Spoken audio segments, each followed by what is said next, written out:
Dalam Tata Usaha Negara, Dasar Hukum PT-UN UU Nomor 4 Tahun 2004 tentang kekuasaan kehakiman. Dikatakan bahwa kekuasaan kehakiman dilaksanakan oleh Mahkamah Agung dan badan peradilan yang ada di bawahnya dalam lingkungan peradilan umum, peradilan agama, peradilan militer, dan peradilan tata usaha negara. Konsep negara Indonesia sebagai negara hukum. Ciri-ciri negara hukum: pengakuan terhadap hak asasi manusia, pemisahan kekuasaan negara, pemerintahan berdasarkan UU, peradilan administrasi.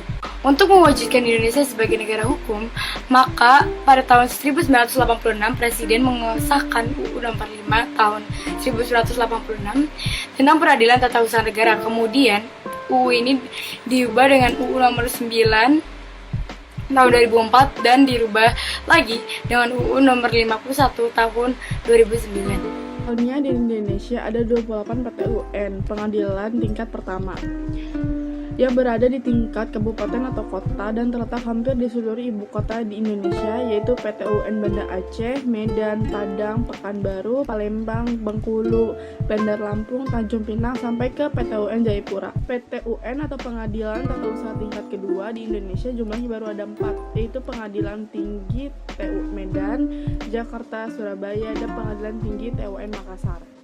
Yurisdiksi Peradilan Tata Usaha Negara. Yang pertama, terbatas pada keputusan penjabat tata usaha negara atau di dalam UU Nomor 5 Tahun 1986. Yang kedua, tidak hanya terbatas pada keputusan tetapi juga perbuatan faktual pemerintah atau di dalam UU Administrasi Pemerintahan. Dan yang ketiga, ada keputusan harus dikeluarkan tata usaha dengan bersifat tertulis, konkret, individual, dan final. Lalu perkembangan yurisdiksi terkini dari Undang-Undang Peradilan Tata Usaha Negara atau PETUN, yaitu Undang-Undang Nomor 30 Tahun 2014 tentang Administrasi Pemerintahan.